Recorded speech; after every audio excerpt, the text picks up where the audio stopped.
လူတွေအမုံဆုံးအဖွဲ့အစည်းတွေမြန်မာနိုင်ငံမှာရာဇဝတ်မှုအကျူးလွန်ဆုံးအဖွဲ့အစည်းတွေအကျင့်ပြတ်ချစားမှုအများဆုံးအဖွဲ့အစည်းတွေလူတွေကိုအနှိမ့်ဆက်ဆုံးအဖွဲ့အစည်းတွေဒီအဖွဲ့အစည်းအဲ့ဒီအဖွဲ့အစည်းတွေမှာသူလုပ်ခဲ့တာနော်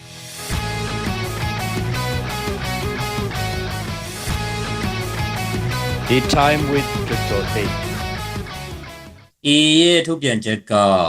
စက်တင်ဘာလ29ရက်နေ့ဆိုရင်ねသူကစာမျက်နှာ3မျက်နှာနီးပါးပါတယ်အကျယ်တူဝန်ထုတ်ပြန်ချက်ပေါ့လေဗမာလူရောအင်္ဂလိပ်လူရောထုတ်ထားတယ်ဆိုတော့အဲ့ဒီမှာကခုနကိုကြောက်မောင်ပြောသွားတဲ့အချက်တစ်ချက်တည်းတော့မဟုတ်ဘူးပေါ့နော်သူကကြဲကြဲပြန့်ပြန့်သူတို့ရေးထားတာရှိတယ်အဓိကတော့ဘာလဲဆိုတော့ဒီ ARSA RSO ASA RSO ဖွဲ့တွေကစခန်းတွေနေရာတွေကိုဘယ်လိုမျိုးဝင်တိုက်တယ်ပေါ့ဗျာပြီးတော့ဘက်ကနေပြီးတော့ဘယ်လိုခုခံပြီးတော့ပြန်တိုက်တယ်ပေါ့ဒီလိုမျိုးချက်ပါတယ်အဲ့တဲမှာကျွန်တော်သတိထားမိရဲ့ချက်ကဘာလဲဆိုတော့အဲ့ဒီ ASA တို့ RSO တို့ဒီဘင်္ဂလားဘက်အချမ်းကနေပြီးတော့နှောက်ယှက်ပစ်ခတ်တယ်တဲ့ဆိုတော့ဘင်္ဂလားဘက်အချမ်းကဆိုတော့ပြောရရင်တော့တစ်ဖက်နိုင်ငံပိုင်net ထဲကနေပြီးတော့ဒီဘက်မြန်မာနိုင်ငံနေနမိတ်ထဲကိုပစ်တာပေါ့ဗျာနော်ဒါမျိုးဆိုတာကဒါနိုင်ငံတကာစီမင်းစည်းကမ်းကိုချိုးဖောက်တဲ့သဘောပဲလေဥပမာကျွန်တော်တို့ဟလာနေဆက်ဒီမှာဖြစ်တဲ့တိုက်ပွဲတွေမှာဥပမာတရုတ်နေဆက်ထိုင်းနေဆက်အိန္ဒိယနေဆက်မြန်မာနိုင်ငံနဲ့နေဆက်တွေပေါ့ဒီနေဆက်တွေမှာဖြစ်တဲ့စစ်တပ်နဲ့ဟလာတော်လိုင်းအဖွဲ့တွေကြားဖြစ်တဲ့တိုက်ပွဲတွေမှာတစ်ဖက်နိုင်ငံတွေကိုလက်နက်ကြီးပဲဖြစ်ဖြစ်စစ်တပ်ကလေကြောင်းကပစ်လို့ဘုံမကြတာပဲဖြစ်ဖြစ်ပေါ့ဗျာစသည်အပြင်ကြတယ်ဆိုရင်ထိုင်းတော်၎င်းတရုတ်တော်၎င်းဒါကန့်ကွက်တယ်လေအငွေကြဘာလို့ဆိုတော့မကြဘူးလေသူတို့နဲ့ဖြစ်နေတာမှမဟုတ်တာနော်ခုကကြတော့ဟလာဒီဖွဲ့တွေအာဆာတို့ RSO တို့ကဘင်္ဂလားဒေ့ရှ်ချမ်းကနေပြစ်တယ်ဆိုတဲ့အချက်ကတော့ဒါကျွန်တော်တော့ကတော့ဒါတော်တော်မသိလျော်တဲ့ကိစ္စလို့ကျွန်တော်ကတော့မြင်မိတာပဲအဲ့ဒီမှာပဲသူကပြောထားတာပေါ့နော်ဒီဘင်္ဂလားဒေ့ရှ်နဲ့ဂျာဆောက်တက် BGP တွေကနော်သူတို့ရဲ့ထုတ်ပြန်ချက်ပါစကားအတိုင်းဆိုရင်အစွန်းရောက်စစ်သွေးကြွဝါဒကိုအားပေးတဲ့နော်အကျင့်ပြက်အရာရှိတချို့သူက BGP တခုလုံးကိုသူဆွဆွဲမထားဘူးနော်ဘင်္ဂလားဒေ့ရှ်အစိုးရကိုဆွဆွဲမထားဘူးအဲ့ဒီ BGP တွေကမှအကျင့်ပြက်အရာရှိတချို့ရဲ့ထောက်ခံမှုပူးပေါင်းဆောင်ရွက်မှုကိုအာဆာတို့ RSO တို့ကရထားတယ်။ဘာတွေရလဲဆိုတော့စီရေးအကူအညီတွေထောက်ပံ့ရေးအကူအညီတွေအပြည့်အဝရထားတယ်။အဲ့ဒါလည်းမကောက်ဘူးတဲ့။ဒီအဲ့ဒီ အာဆာတို့ RSO တို့ရဲ့စခန်းတွေက BGP စခန်းတွေနားမှာကိုအခိုင်အမာကိုသူကအခြေစိုက်ပြီးတော့တက်ဆွဲခွင့်ရထားတာတဲ့။ဆိုတော့အလေးပဲရတော့ဗျာBGP ကတက်ဆွဲခွင့်ပေးထားလို့ခိုင်မာစခန်းတွေနဲ့အခြေစိုက်တက်ဆွဲခွင့်ရထားတယ်။ဘာလို့လဲဆိုတော့ BGP စခန်းတွေနားမှာလို့ပြောတာ။ကိုကြောက်မောင်လည်းရေပုံတွေ့ပါလိမ့်မယ်။ဒီမှာလည်းအခုပြည်သက်ကိုကျွန်တော်ကြားလို့ရပါတယ်။တော့ဒီနယ်စပ်တစ်လျှောက်မှာဟလာဘင်္ဂလားဒေ့ရှ်ရဲ့ဒီ BGP စခန်းတွေနဲ့ဒီအနောက်ဘက်နော်မြန်မာနိုင်ငံနဲ့ဘင်္ဂလားဒေ့ရှ်နယ်စပ်ဒီအနောက်ဘက်တကြောမှာဟလာ BGP စခန်းတွေနဲ့ခုနအာဆာတို့ RSO တို့ရဲ့စခန်းရှိတဲ့နေရာတွေပြီးတော့ဝင်ထွက်သွားလာနေတဲ့နေရာတွေပြီးတော့သူတို့တက်ဝင်ပြီးတော့လှုပ်ရှားတဲ့ဂျခိုင်ဘက်ကနေရာတွေပြီးတော့သူတို့ပစ်တဲ့နေရာတွေစကန်ဒါတွေကိုပြထားတယ်နော်အဲ့မှာတွေရောရှက်တင်ပဲဗျာနော်ကျွန်တော်တို့တွေ့ရတာကတ်နေတာပဲလीနော်ဒါအပြင်ပါလဲဆိုတော့ဒီစစ်တပ်ကလည်းပဲအကြမ်းဖက်စစ်တပ်ကလည်းပဲဒီအဖွဲ့တွေကိုလက်နက်ခဲယံထောက်ပံ့ထားတယ်ပထမဒီအဖွဲ့တွေကိုကူညီနေတယ်လို့ပြောထားတာကဘင်္ဂလားဒေ့ရှ်နယ်ကျောင်းတပ်ဖွဲ့ BGP ဒီအကြမ်းဖက်စစ်တပ်ကလည်းပဲအကူအညီပေးထားတယ်နော်လက်နက်ခဲယံတွေပေးထားတယ်ဒါဒီဖွဲ့တွေကစကန်တွေကိုတိုက်တယ်ဒါအပြင်ဒေသခံလူထုကိုတတ်တယ်ဖြတ်တယ်အကြမ်းဖက်ဖမ်းဆီးနှိပ်စက်တယ်အနိုင်ကျင့်ငွေညှစ်တယ်လူရက်ပြန်ပေးဆွဲတယ်ဒါတွေသူတို့ထည့်ပြောထားတယ်နောက်တစ်ခါဘာလို့လဲဆိုတော့တိုက်သူတို့အကြမ်းဖက်နှိပ်စက်ဖမ်းဆီးပြီးတော့တပ်ပစ်လိုက်တဲ့အရက်သားတွေကိုသူတို့ဝတ်စုံဝတ်ပေးတယ်စစ်ဝတ်စုံuniform တွေဝတ်ပေးတယ်ဝတ်ပေးပြီးတော့တပ်ပုံရိုက်တယ်တပ်ပုံရိုက်ပြီးတော့ဒါတပ်ဖွဲ့တွေပေါ့သူတို့နဲ့ဂျားထဲမှာတိုက်ပွဲဖြစ်ပြီးတော့ဘက်ကတည်တဲ့လူပေါ့ဒါမျိုးပြောတယ်ရက်သားတွေကိုတတ်တာကိုပုံဖြတ်ပြီးတော့တပ်ဖွဲ့ဝင်တွေလူပြောတယ်တဲ့ဒါလည်းပဲထုတ်ပြန်ချက်ထဲမှာပါတယ်အဲ့တော့တောင်းဆိုချက်ကဒီအာဆာတို့ RSO တို့အဖွဲ့တွေကိုခွင့်ပြုထားတဲ့ထောက်ပံ့ကူညီအားပေးအားမြောက်လုပ်နေတဲ့အကျင့်ပြက် BGP အရာရှိတချို့နဲ့ထောက်ခံအားပေးနေသူတချို့နော် BGB ရာရှိတွေမဟုတ်ဘူးထောက်ခံအားပေးနေသူတွေပါပါတယ်အဲ့လူတွေကိုဘင်္ဂလားဒေ့ရှ်အစိုးရအနေနဲ့အမြန်ဆုံးဖော်ထုတ်ပြီးတော့ရေးယူပါတဲ့အဲ့လိုမဟုတ်ဘဲနဲ့ဆက်လွတ်ထားမယ်ဆိုရင်နှစ်ဖက်နေဆက်ဆိုတော့ဘင်္ဂလားဒေ့ရှ်ရခိုင်နေဆက်ပေါ့နော်ဒီနှစ်ဖက်နေဆက်ဒီငြိမ်ရေးလုံခြုံရေးဆက်ဆံရေးဆိုတော့ဘင်္ဂလားဒေ့ရှ်နဲ့ AA ပေါ့ဒီလိုပြောရမှာပေါ့ ULAပေါ့ဆက်ဆံရေးတွေထိခိုက်စေနိုင်တယ်နှစ်ဖက်တင်းမာမှုပို့ပြီးတော့မြင့်တက်လာနိုင်တယ်ဆိုတော့တင်းမာမှုမြင့်တက်လာနိုင်တယ်ဆိုတဲ့ကိစ္စကဒါအတော်အလေးနဲ့ထားမယ်ကိစ္စဖြစ်တယ်နော်နိုင်ငံနယ်စပ်မှာတင်းမာမှုပို့တိုးလာတယ်ဆိုရင်ဥပမာဆိုကြပါစို့ဟလာပြစ်တာခတ်တာတွေဖြစ်လာမလားဒါမျိုးကျွန်တော်တို့စဉ်းစားကြည့်လို့ရတယ်လေနောက်တစ်ခါဒီနိုင်ငံတကာပေါ့နော်ဒီအခြေအနေတွေကနိုင်ငံတကာကိုလည်းနည်းနည်းအများဆိုသူရိုက်ခတ်တယ်လို့သူကရေးထားတယ်သူရေးထားတော့နည်းနည်းကျေပြန့်ပါတယ်ဆိုတော့နိုင်ငံတကာအနေနဲ့ကလည်းပဲဒီပြက်ကိုတေးသေးချာချာစောင့်ကြည့်ပြီးတော့နော်တေးသေးချာချာစောင့်ကြည့်ပြီးတော့ဝိုင်းဝန်းစောင့်ကြက်ထိမ့်သိမ့်ပေးကြစီလို့တဲ့သူကနိုင်ငံတကာကိုလည်းပဲပန်ကြားထားတယ်ဒီရနောက်တစ်ခါဘင်္ဂလားဒေ့ရှ်အစိုးရအနေနဲ့နှစ်ဖက်ပြည်လည်စေမဲ့နီလန်နှစ်ဖက်ဆိုတာကဘင်္ဂလားဒေ့ရှ်နဲ့ ULA နဲ့ပေါ့ဗျာဒီလိုနှစ်ဖက်ပြည်လည်စေမဲ့နီလန်ကိုအမြန်ဆုံးရှာပြီးတော့နှစ်ဖက်ပူးပေါင်းဆောင်ရွက်မှုမျိုးကိုသာဦးစားပေးပြီးတော့လှုပ်တဲ့နေဆိုပြီးလေးနဲ့စွာအကြံပြုတိုက်တွန်းထားတယ်။တော်ဒီရဲ့ထုတ်ပြန်ချက်ကဒါပြီးခဲ့တဲ့ရက်ပိုင်းတွေမှာကျွန်တော်တို့လည်းပဲဒီ season မှာပြောခဲ့ဘူးလေနော်။ဘင်္ဂလားဒေ့ရှ် BGB ရာရှိတမှုတယောက်ကဒေသခံတမှုတယောက်ကအေကိုမွေးဆွေးမှုနဲ့စပြီးတော့ဆွဲတယ်။ဆွဲရကနေပြီးအေဘက်ကတောက်လျှောက်ဆိုသူလိုပေါ့နော်။ပြောခွင့်ရခိုင်သူခအေခေါင်းဆောင်ဦးချုပ်ထွန်းမြတ်နိုင်ဒုဘက်ကနေပြီးတော့တောက်လျှောက်ဆိုသူလိုဘင်္ဂလားဒေ့ရှ်ဘက်ကိုတုံ့ပြန်တာ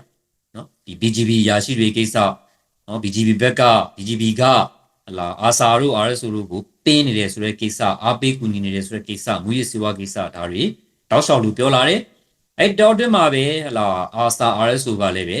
AES နေဇက်ကစကန်နဲ့နေရာတချို့ကိုဝင်တိုက်တယ်ဝင်ပစ်တယ်ပေါ့နော်လူတွေကိုဖမ်းတယ်ဒီလူအဲ့ဒီဒေသခံလူကိုဖမ်းတယ်နှိပ်စက်တယ်ပတ်ဖြတ်တယ်ဓမြတိုက်တယ်လူရက်တယ်ပြန်ပေးဆွဲတယ်ဆောက်ရပြင်ဒါတွေကိုပါ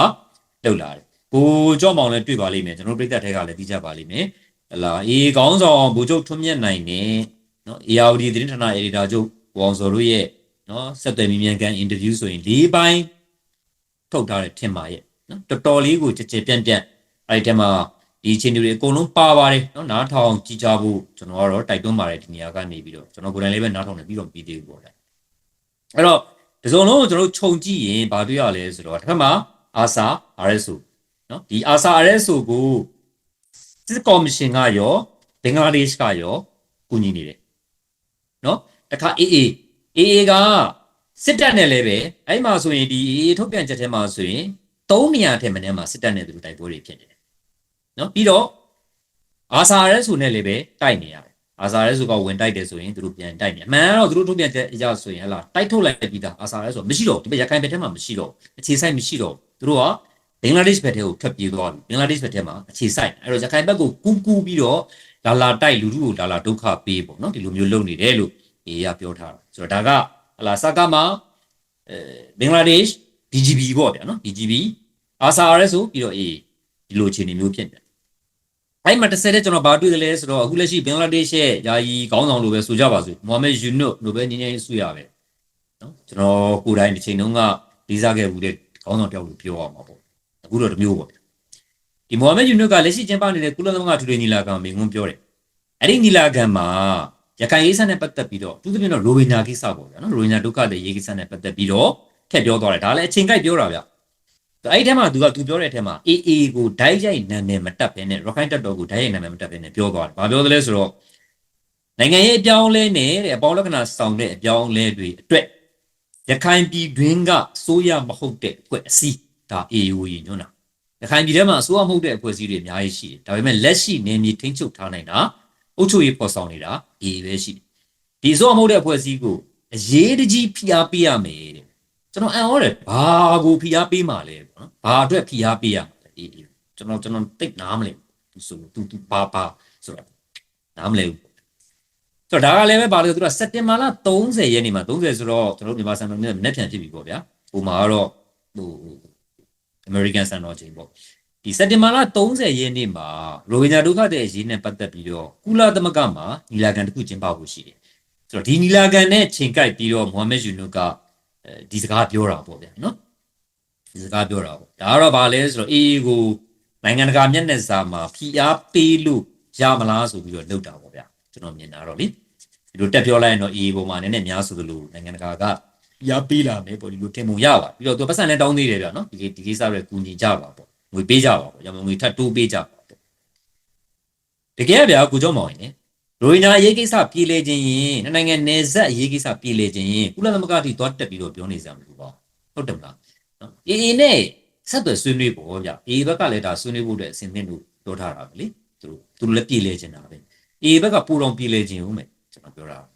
ာဘာလို့ဒီယာကြီးပူဖြစ်နေလို့သူ့အတွက်ဘာမှအကျိုးမရှိဘူးသူကတစ်ဖက်မှာတပူရှိတယ်လေဟုတ်တယ်မလားစကားမနဲ့တိုက်နေရတယ်စစ်ကော်မရှင်နဲ့တိုက်နေရတပူရှိတယ်ဆိုတော့ဒီအပူငြိမ်းလေဟိုဘက်အပူသူကအာယုံဆိုင်နိုင်လေဒေတာဖွံ့ဖြိုးတက်ရေးဒေတာကန်လူစုသားရောပြောရေးသူပို့ပြီးတော့လုံနိုင်သူကဒီအပူမျိုးကိုမှုေးထားเสียအကြောင်းသူကရှိလို့မရှိဘူးအဲ့တော့ဘင်္ဂလားဒေ့ရှ်ကတကယ်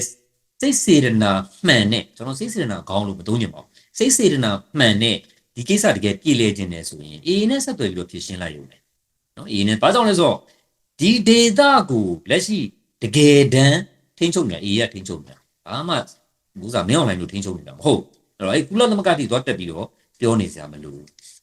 စက်တမ်းမှာပဲကျွန်တော်ကဘာတွေးမိတယ်လဲဆိုတော့မိုဟာမက်ယူနုကကုလသမဂ္ဂတက်ပြောတော့သူကတော့အေးကိုဖိအားပေးဖို့နိုင်ငံတကာကအေးကိုနည်းနည်း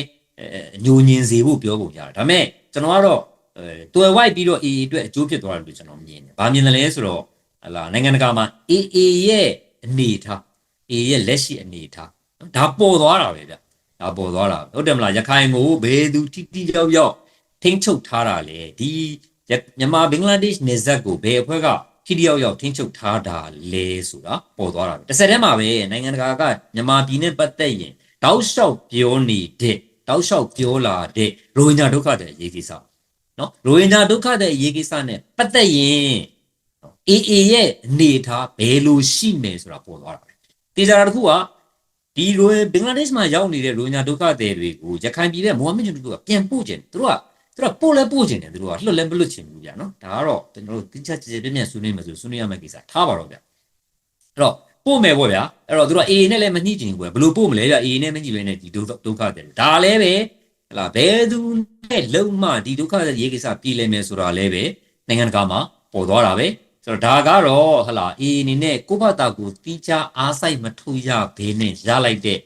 တန်တမန်ရေးအကျိုးအမြတ်လို့တောင်မှကျွန်တော်ကတော့ပြောချင်တယ်ခုကြောင့်ပါခုနကတော့ပြောခဲ့တာတော့မြန်မာနိုင်ငံအနောက်ပိုင်းကခြေနေပေါ့ဗျာနော်အနောက်ဘက်ဒေသရက်ခိုင်ခုကတော့တောင်ပိုင်းပေါ့ဗျာတောင်ပိုင်းကရင်ပြည်နယ်ဘက်ကခြေနေပေါ့နော်ဟိုဘက်ကနေဒီဘက်ကျွန်တော်တို့ဆင်းတောင်ပိုင်းပြန်ဆင်းရတာဆိုတော့သတင်းကတော့ဒီကရင်မျိုးသားမီဒီယာကနေတက်တဲ့သတင်းပဲဒီသတင်းကိုပဲဂျန်နယ်မီဒီယာတွေလည်းပဲကိုးကားပြီးတော့ရေးကြတယ်။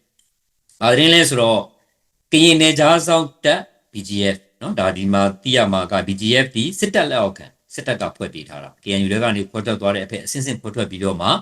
နောက်ဆုံးဟလာစစ်တပ်ကနယ်ကြားဆောင်တပ်တွေဆိုပြီးတော့ဖွဲ့ခိုင်းတော့နယ်ကြားဆောင်တပ်ဖြစ်သွားတဲ့ဖွဲ့ BGF ပြီးတော့ဒီမိုကရေစီအကျိုးပြုကရင်တပ်မတော် DKBA ဆိုတာလည်းပဲဟိုတစ်ခေါက်တော့ကျွန်တော်တို့ပြောသေးတယ်လေ DKBA ကမူလလက်ဟောင်း DKBA အခု DKBA ရင်တော့တော့ဘုရားဘာသာဆိုတာပါအခုကကြတော့သူကဒီမိုကရေစီအကျိုးပြုကရင်တပ်မတော် DKBA ဒါလည်းပဲဖွဲ့ထွက် KNU ဖွဲ့ထွဲကရင်ဖွဲ့ပဲပြီးတော့ကရင်ငင်းငယ်ရေးကောင်စီ KNU KNL PC ဒါလည်းပဲကရင်ဖွဲ့ထွဲဖွဲ့ပဲအဲဒီသုံးဖွဲ့ကစက်တင်ဘာလ28ရက်နေ့မနေ့ကပေါ့ဗျာမနေ့ကမနက်ပိုင်းမှာ BGF အမှတ်နှစ်စစ်ဒေတာအခြေစိုက်တဲ့တက်ကတေစံပြကျေးရွာမှာအစည်းအဝေးလုပ်ကြတယ်ဓာတ်ပုံတွေလည်းကိုကျွန်တော်ပြတဲ့ပုံတွေတွေ့ပါလိမ့်မယ်ဆိုတော့ကျွန်တော်တို့သိထားတာသတင်းမှာပါလာရဘယ်သူတွေတက်တယ်လဲဆိုတော့ BGF KNA ဆိုတာ Karen National Army ဒီနေရာမှာကျွန်တော်ထပ်ပြီးတော့ပြန်ပြီးတော့သတိပေးခြင်းပြန်ပြီးတော့အတူတတိယအောင်ပြန်ဖော်ကျင်တာက BGF တို့ KNA တို့ကို American ကတိတ်မကြခင်တုန်းကပဲတန်ခတ်ရေးယူထားတယ်ကြားပြန်ကိစ္စနဲ့ပတ်သက်ပြီးတော့ကျွန်တော်တို့ဒီအကြောင်းအဲ့ဒီအကြောင်းလည်းပဲကျွန်တော်တို့ပြောခဲ့ကြဘူးလေနော်ကိုကြောင့်မောင်လည်းမြင်ပါလိမ့်မယ်အဲ့ဒီကောင်းဆောင်ဘုံကြီးချုပ်စောချစ်သူကစပြီးတော့ပေါ့လေကျွန်တော်တို့ဘုံကြီးနောက်တော့ဘုံချုပ်ဘယ်တော့မှဖြစ်လဲကျွန်တော်တို့မသိစောချစ်သူကစပြီးတော့နော်သူတို့စီးပွားရေးလုပ်ငန်းတွေသူတို့ကောင်းဆောင်တွေကိုရေးယူထားတယ် American ဆိုတော့အဲ့ဒီမှာ BGF KNA ကဘုံချုပ်စောချစ်သူဘုံချုပ်စောတင်ဝင်းဘုံချုပ်စောမုတ်တုံနဲ့တမှုချုပ်တက်တယ်တဲ့ နောက်ဒီမိုကရေစီအကျိုးပြုကရင်တက်မတော် DKBA ကဗိုလ်ချုပ်ကြီးစောစတီဒုဗိုလ်ချုပ်ကြီးစောရွှေဝဗိုလ်ချုပ်စောစန်းအောင်တို့တက်တဲ့နောက်ကရင်ငြိမ်းချမ်းရေးကောင်စီ KNU KNLA PC ကဒေါက်တာနော်ကပေါ်ထူးနဲ့တမှုတချို့တက်တဲ့ဒါသတင်းအရာသိရပါပေါ့ဗျာဒါအပြင် KNU ဒူပလာယာခရိုင်ဥက္ကဋ္ဌဟောင်းဘဒိုစောရွှေမောင်လည်းပဲတက်တယ်ဆိုတော့ခုနဒီစောချစ်သူတို့စောတင်ဝင်းတို့စောမုတ်သုံးတို့ဒီနာမည်တွေကကျွန်တော်တို့မကြာခဏကြားဖြန့်ကိစ္စနဲ့ဆက်ဆက်ပြီးတော့ကျွန်တော်တို့ကြားနေရတဲ့နာမည်တွေပေါ့နော် DKBA ကဆိုရင်တော့ဒီ3ယောက်ဒီမှာပါတဲ့စောစတီစောရွှေဝါနဲ့စောဆန်းအောင်နဲ့မှာစောဆန်းအောင်နာမည်ကမကြာခဏသတင်းတွေထဲမှာကျွန်တော်တွေ့ရလို့ရှိတယ်ဘဒိုစောရွှေမောင်ကတော့ပို့ပြီးတော့ controversial ပေါ့ဗျာအငင်းပွားစရာတယောက်လို့ပြောရမလားမသိသူကအာနာသိနိက2021မှာဒီနိုင်ငံလုံးဆိုင်ရာတိခတ်ရစေးဘောတူစာချုပ် NCA ကသူတို့ KNU ကလက်မှတ်ထိုးခဲ့တာဟုတ်လို့တော့အခုတော့ KNU ဖွဲ့စည်းမိခင်ဖွဲ့စည်းရထွက်ထားလေ NCA ကဆက်ပြီးတော့တည်ရှိနေတော့မယ်ဆိုပြီးတော့သူကပြောတယ်ဒါတစ်ချက်ဒါကြောင့်မို့လဲအဲတုန်းကဆူညံဖြစ်တယ်နောက်တစ်ခါ2022လောက်မှာသူပြောတာနိုင်ငံရေးပြဿနာကိုလက်နက်ကင်နီလန်နဲ့ဖြေရှင်းနေဆိုပြီးသူပြောတာဖြေရှင်းလို့မရအောင်ဖြေရှင်းနေဆိုပြီးပြောတာဒီလိုစကားတွေအကြောင်းမို့လို့နော်အဲတုန်းကကျွတ်စုဖြစ်ခဲ့ဘူးတဲ့သူကKNU ဥက္ကဋ္ဌဟောင်းစောမူတူစေဖိုးတို့ကာကွယ်ရေးဌာနမူဟောင်းစောရောဂျာခင်တို့ ਨੇ ခိုင်းတာသူတို့ခိုင်းတာစစ်ကော်မရှင်စကားစလုပ်တဲ့ပွဲတွေမှာလည်းသူတို့တွေတူတက်ကြတာကျွန်တော်တွေ့ခဲ့ရပြီအဲ့တော့ဒီလူတွေပါတဲ့အစည်းအဝေးပေါ့ဗျာနော်အခုကျွန်တော်ပြောတဲ့အစည်းအဝေးကဘာတွေဆွေးနွေးကြတယ်လဲကျွန်တော်တိကျမသိရအောင်ဒါပေမဲ့ BGF အမှတ်2စစ်ဒေတာမူဗမှုချုပ်စောတင်ဝင်းကကရင်မျိုးသားမီဒီယာကိုပြောတာငင်းချမ်းရေးနေနီအေဂျင့်တရားရေးကိစ္စတွေဆွေးနွေးကြတယ်တဲ့ဒီခေါင်းစဉ်တွေကတော့ကိုကြွမောင်ရင်သိတဲ့အတိုင်းပဲတရေနိုးခေါင်းစဉ်ထပ်တက်လဲတက်လို့ရတဲ့ကိစ္စတွေပဲဟာနော်အချိန်မီခေါင်းစဉ်တက်လို့ရတဲ့ကိစ္စတွေပဲလက်နက်ကင်ဖွဲ့တွေတွေ့ကြတယ်နေမြေထဲမှာရှိနေတဲ့လက်နက်ကင်ဖွဲ့တွေတွေ့ကြတယ်နေမြေဒေသနေမြေတည်ငြိမ်ရေးအေဂျင့်ဒါသူတို့ဆွေးနွေးတာကိုတိကျအောင်ပြောချင်ရင်တက်လို့ရတဲ့ခေါင်းစဉ်တွေပေါ့ဗျာသို့တော့တေချာတာတခုကဒီလိုကာလာမျိုးမှာအခုကစစ်ကော်မရှင်ကလည်းပဲရွေးကောက်ပွဲလုပ်ဖို့အပြင်းထန်စူးစမ်းနေတယ်ဒီလိုကာလာမျိုးမှာနောက်တစ်ခါဒီဘက်မှာလေကီကော်မှာလည်းတိုက်ပွဲတွေကအပြင်းထန်ဖြစ်နေတယ်ဒီလိုကာလာမျိုးမှာသူတို့တွေတွေ့ပြီးဆွေးနွေးကြတယ်ဆိုတာဒီကိစ္စတွေကြီးပြောမှာမဟုတ်တာတော့သိကြတာပေါ့ကိုကျော်မောင်ရယ်နော်သိကြတာပေါ့ဒီ3ဘွဲ့လုံးကလည်းပဲဒီကရင်3ဘွဲ့လုံးကလည်းပဲစစ်ကော်မရှင်လုံးမဲ့ရွေးကောက်ပွဲကိုထောက်ခံမဲ့ပံ့ပိုးမယ်လို့ပြောထားတဲ့အဖွဲ့တွေဗျဟုတ်တယ်နော်ပြောထားတဲ့အဖွဲ့တွေဆိုတော့ကရင်ဖွဲ့တွေထဲမှာအကြီးဆုံးလက်ဖြစ်ဟလာနိုင်ငံရေးရတဲ့အစင်အလာအရှိဆုံးဖြစ်တယ်ကရင်မျိုးသားစီယုံ KNU ကတော့စစ်ကော်မရှင်ရဲ့ရွေးကောက်ပွဲနဲ့ပတ်သက်ပြီးတော့လက်မခံဘူးဆိုတော့ကိုပြက်သားပြောထားတယ်ဒီတဲ့ပိုကြီးတဲ့ခြေနေတစ်စုံလုံးကိုကျွန်တော်တို့ကြည့်မယ်ဆိုရင်ကိုကျော်မောင်ရင်ကရင်ဖွဲ့တွေထဲမှာဒီကွဲနေတဲ့ကရင်ဖွဲ့တွေကြောင့်ဒီတောင်ပိုင်းကရင်ပြည်နယ်ဘက်မှာလူဒေါ်လာရေးကာလကျွန်တော်ရှေ့ဘက်ကိုပြောတော့လူဒေါ်လာရေးကာလစစ်တပ်ကအသက်ရှူချောင်းနေတာနော်ဒါကျွန်တော်တို့တွေ့ခဲ့ပြီဒါဒီကွဲနေတဲ့ကရင်ဖွဲ့တွေကြောင့်စစ်တပ်ကအသက်ရှူချောင်းနေတာစိတ်ကူးကြည့်လိုက်ကိုကြောက်ပါခုနကကျွန်တော်တို့ပြောခဲ့တဲ့ AA လို့ရခိုင်ဘက်မှာအဖွဲ့ကွဲမရှိဘူး AA ပဲရှိတယ်ရခိုင်မှာနော်လက်နက်ကိုင်အင်အားအကြီးဆုံးအဖွဲ့ဆိုလို့ AA ပဲရှိတယ်ဒီအာဆာတို့အားလို့ဆိုလို့ဖယ်ထားလိုက်အဲ့လိုမျိုးသာကရင်ဘက်မှာအင်အားအကြီးဆုံးဖွဲ့တစ်ဖွဲ့ပဲရှိတယ်နော်ကရင်ပြည်နယ်ဒီရခိုင်ဘက်လိုဖြစ်တာကြာပြီကိုကြောက်ပါကြာပြီကရင်ပြည်နယ်ဒီမြို့ဒေါ်လာရေးမှာရခိုင်လိုမျိုးအခု AA ကရခိုင်ပြည်နယ်နယ်မြေအများစုကိုနော်ထိချုပ်ထားတယ်လို့မျိုးကရင်ဘက်မှာဖြစ်တာကြာတယ်ကရင်ဖွဲ့တွေကွဲနေတဲ့အတွက်ဒီလိုအဖွဲ့ကွဲတွေကလည်းပဲကွဲနေတဲ့အဖွဲ့တွေကွဲနေတာတော့ထူးတယ်နေမဟုတ်ဘူးဗျကွဲပြီးတော့ဟလာအာနာသိစစ်တပ်ကိုဝိုင်းတိုက်နေကြတယ်ဆိုရင်တော်သေးတယ်ကရင်ဒီဘက်မှာကွဲတာတွေရှိတယ်အာနာသိစစ်တပ်ကိုတိုက်နေကြတယ်ချင်းဘက်မှာရှိတယ်ဟုတ်တယ်မလားဒါမျိုးကျွန်တော်တို့ညာဘက်မှာဆိုရင်လည်းပဲဟလာ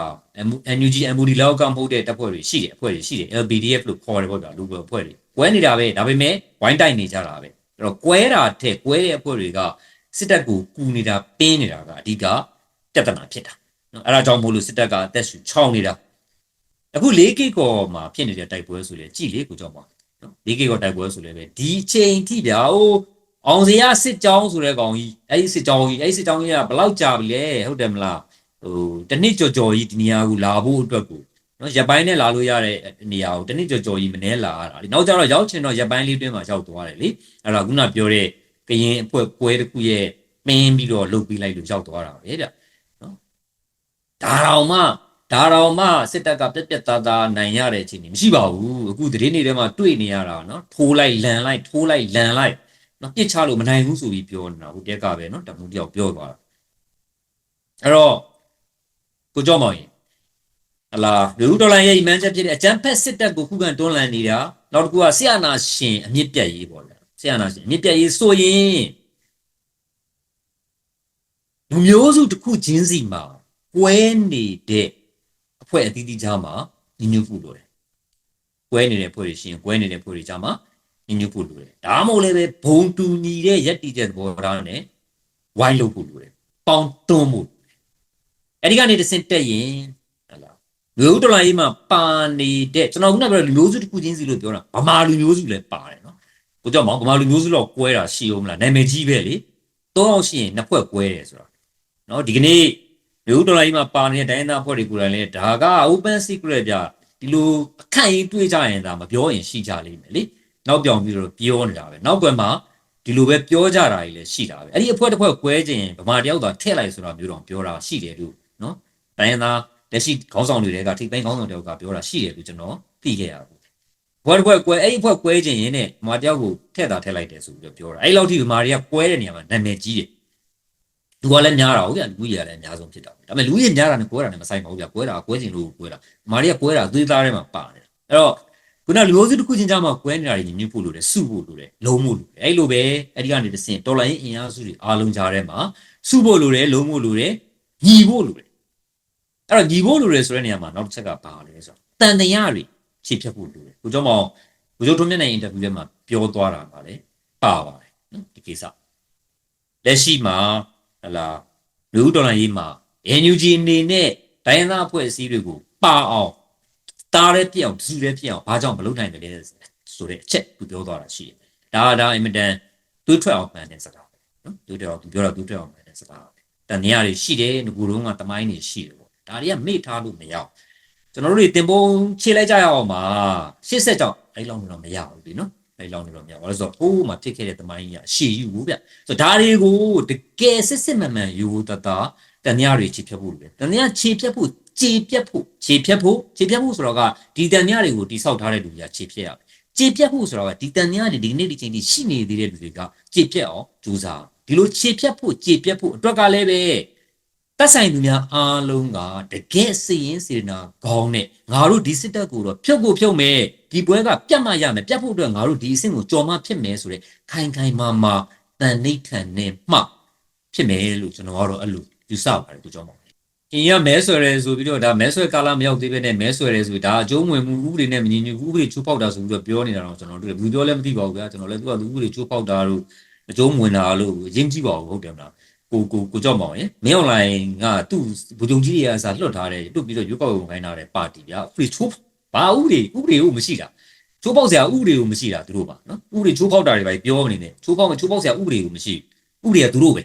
ဒါပဲအဲ့တော့ဟိုသူဘယ်နေရာမှာပြောဘယ်လိုပဲပြောအဓိကဘာလဲဆိုဘာပြောတာလဲပေါ့ဗျာအဲ့ပြောတဲ့ဟာကဘယ်လိုဖြစ်တယ်လဲပေါ့ဒါပဲကျွန်တော်ကတော့စိတ်ဝင်စားအဲ့တော့ကျွန်တော်အဲ့တွေ့တော့ကျွန်တော်တော်ရှာရိုးမရှိတဲ့ဘဲလို့ကျွန်တော်အဲ့လိုထင်နေတယ်တွေးလိုက်စိတ်ထဲမှာတွေးတယ်သိလားတော်ရှာရိုးမရှိသူမို့လို့ပြောထွက်တယ်ပေါ့နော်မရှက်မကြောက်ဘာပါစကဘာစကားထွက်တယ်ဆိုတာကကျွန်တော်ပါစကအဲ့လိုထွက်လိုက်ချင်တာကျွန်တော်ပြောလိုက်ချင်တယ်ဒါပေမဲ့မကောင်းပါဘူးရိုင်းဆိုင်နေပြောထားပါတော့သူပြောတယ်မှာပါတာငါနဲ့မတူငါရန်သူအတ္တနိုင်ငံရေးသမားတွေဆိုပြီးတော့ပြောထားတယ်အဲ့တိုင်းပြည်မှာအကြမ်းဖက်မှုပြိပခကြောက်လန့်တုန်လှုပ်မှုအချိန်ကာလတစ်ခုထိကြာမြင့်နေပြီဆိုပြီးတော့ပြောထားတယ်ကျွန်တော်ဘာသွားတွေ့လဲဆိုတော့ဒါခင်ရမင်းအွန်လိုင်းကိုစောင်းပြောတာဗျာဒီလားမင်းအွန်လိုင်းကိုတက်မပြောရတော့မင်းအွန်လိုင်းကိုစောင်းပြောတာခင်မင်းအွန်လိုင်းကိုမကျေနပ်တာရှိတယ်ဗျာဒီမကျေနပ်တာအခုဂွင်မဲဆိုပြီးတော့ထဲ့တာနော်ကိုကျော်မောင်အဲ့ဒါအဲ့လိုဆိုတော့ငါနဲ့မတူငါရန်သူအတ္တလို့အတ္တထားဆိုမင်းအွန်လိုင်းဗျာခင်ဗျာဒေါန်ဆန်းစုကြည်ကဘလောက်မုံတရားကြီးတယ်ဆိုတော့နော်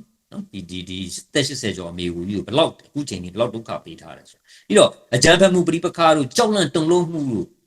့မင်းအောင်နိုင်လုံနေတာဒီလုံးကလူတွေချိန်ပြီးအောင်လို့ပူပြီးတော့ကရအောင်မင်းအောင်နိုင်လုံနေတာဒါခင်ကြီးကမင်းအောင်နိုင်ကိုစောင်းပြောတာဗျာနော်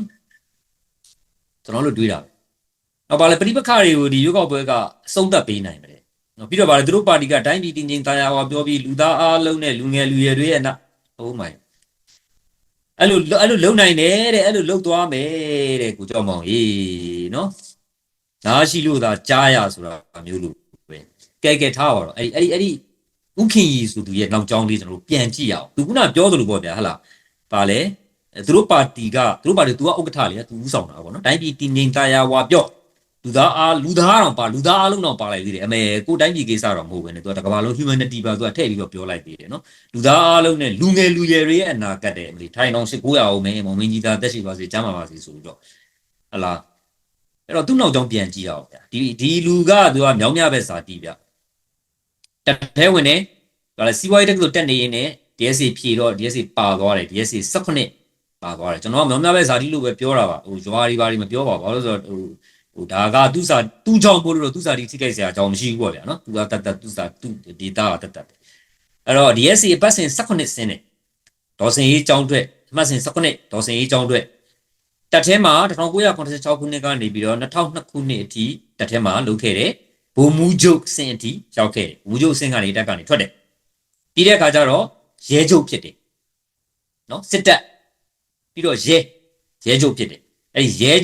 ီရဲချုပ်တာဝန်နဲ့တွဲထဲမှာပြည်ထဲရေးဒုတိယဝန်ကြီးပြည်ထဲရေးဒုတိယဝန်ကြီးနဲ့ရဲချုပ်ပေါ့ဗျာအဲ့တော့ပြည်ထဲရေးပေါ့နော်စစ်တပ်ပြည်ထဲရေးရဲတခါ2011မှာလူမှုကြီးကြပ်ရေးဝန်ကြီးလောက်တယ်နော်စစ်တပ်ပြည်ထဲရေးရဲလာဝကကိုကြောမောင်မြန်မာနိုင်ငံမှာမြန်မာတိုင်းသူပြည်သားကိုဒုက္ခအပေးဆုံးအဖွဲ့အစည်းတွေစစ်တပ်ရဲပြည်ထဲရေးလာဝကဆိုတော့နော်တိုင်းသူပြည်သားကိုဒုက္ခအပေးဆုံးအဖွဲ့အစည်းတွေလူတွေအမုန်းဆုံးအဖွဲ့အစည်းတွေမြန်မာနိုင်ငံမှာရာဇဝတ်မှုအကျူးလွန်ဆုံးအဖွဲ့အစည်းတွေအကျင့်ပြတ်ချစားမှုအများဆုံးအဖွဲ့အစည်းတွေလူတွေကိုအနှိမ့်ဆက်ဆုံးအဖွဲ့အစည်းတွေဒီအဖွဲ့အစည်းအဲ့ဒီအဖွဲ့အစည်းတွေမှာသူလုပ်ခဲ့တာနော်ဥခင်ကြီးဆိုသူ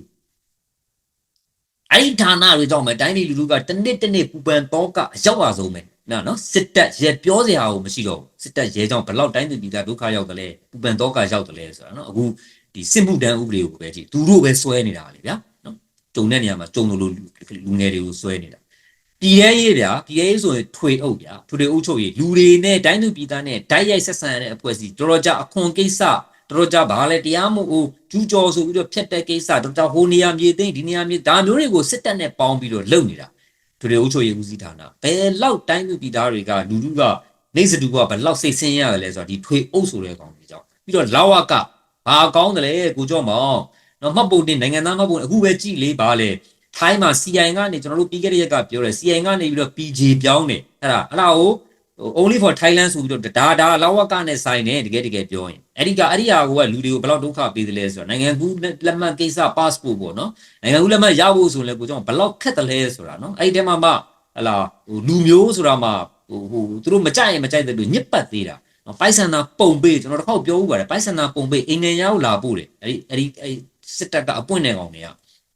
မှတ်ပုံတင်ရဖို့မရဖို့နိုင်ငံသားဖြစ်ဖို့မဖြစ်ဖို့နော်ဒါတွေအကုန်လုံးဒီလာဝကကောင်တွေကင်ထားတာဘလောက်လူတွေကိုဟောဖြစ်တယ်လဲဆိုတာနော်ဒီအဲ့လာဝကထဲမှာကိုကြောင့်မောင်နေဟိုးတုန်းကနေရာကောင်းရဖို့ဆိုသူတို့ကိုယ်တိုင်ကလက်ထိုးပြီးတော့အဲ့နေရာကောင်းရဖို့လုပ်တယ်ဆိုတာရှိသေးတယ်လေဗျာဒီနိုင်ငံကုလမှတ်ရုံးဆိုတာကောင်းတွေလှုပ်ချင်လို့အဲ့ဒီနေရာတွေကိုမှသူကလုတ်ခဲ့တာနော်ဒီဥခင်ကြီးဆိုသူကစစ်တပ်ပြည်ထဲရေးမှာရဲပါကင်သေးတယ်ပြီးတော့လူဝင်မှုကြီးကြပ်ရေးဝန်ကြီးလုပ်ခဲ့သေးတယ်နော်အဲ့လိုလူမျိုးဦးဆောင်တဲ့ပါတီကလူငယ်လူရွယ်တွေအနာဂတ်လှပစေဖို့လှုပ်ပေးမယ်ဆိုတော့ကိုကျော်မောင်ကြီးနော်မယိုသေးစကားဟိုဟာစားပြီးတော့ပြောရင်တော့မှကျွန်တော်ကကြိုက်လွန်းလို့စားတယ်လို့ပဲကျွန်တော်ကပြောမှာကျွန်တော်ယုံမှာကျွန်တော်ပြောတာတကယ်အမှန်ပါကျွန်တော်ယုံအောင်လို့ဒါစားပြီးတော့ကျွန်တော်ပြောပါမယ်ဆိုရင်တော့မှကြိုက်လို့စားတယ်ပဲကျွန်တော်ပြောမှာနော်အဲ့တော့ဒီသူတို့နဲ့ပတ်သက်ရင်ကျွန်တော်လည်းပဲမကောင်းတော့ဘူးဗျာတိလားခေါင်းထဲကအဲ့လိုပြောစရာစကားအဲ့လိုရုပ်တအနတ္တတွေပဲထွက်လာဘာလို့ဆိုတော့ဒီမဟုတ်ကောက်ကတွေကလည်းတိတ်ပြောလွန်အားကြီးတယ်နော်တနေ့လူတွေကစိတ်ညစ်ရတဲ့ကြားထဲမှာသူတို့ပြောတာကြားပြီးတော့လူတွေကပို့ပြီးတော့ဆဲရပြုတ်ရနေဆိုတော့ပို့ပြီးတော့အာကုတူများတာပေါ့ဗျာနော်ဒီမကောင်းစိတ်မကောင်းတဲ့စိတ်အညံ့တွေဝင်တာပေါ့ဗျာအဲ့တော့လူတွေကိုရုပ်ပိုင်းဆိုင်ရာရလည်းပဲနီးမျိုးနဲ့နှိမ့်ဆက်တယ်စိတ်ပိုင်းဆိုင်ရာရလည်းပဲစိတ်ဆင်းရဲအောင်တနည်းမဟုတ်တနည်းနဲ့ဒုက္ခပေးနေတယ်အဲ့လိုလူတွေက နော်ဘာတွေများကောင်းအောင်လှုပ်ပေးနိုင်မှာမို့လို့လေကိုကျော်မောင်ရေလှုပ်များလှုပ်ပေးခဲ့ရင်တိုင်းပြည်ဒီနေ့ဒီချိန်ဒီလိုတော့မှရှိမနေဘူးလေဟုတ်တယ်မလားအဲ့ဒီတော့ရေလိုက်မလွဲကြနဲ့ရေလိုက်မလွဲကြနဲ့နော်အဲ့ဒီလူတွေကိုပင်းနေတဲ့ဟိုပန့်နေတဲ့ပိုးနေတဲ့လူတွေလည်းပဲအချိန်မီနောင်တရကြအချိန်မီပြင်ညာနော်စစ်တပ်ကဆင်းနေတာအဲ့ဒီပါတီတွေဆိုတာလဲဆင်းနေတာကိုပါသွားလိမ့်မယ်နော်မြန်ရုံထွက်ကြရုံထွက်ရင်တော့အဲ့ဒါအကုန်လုံးတတွဲတဲ့တတိတန်းကြီးပါသွားမှာနော်လူဦးတော်လာကြီးကဘယ်သူမှချမ်းမှာမဟုတ်ဘူးကိုကြောင့်မောင်ဟေး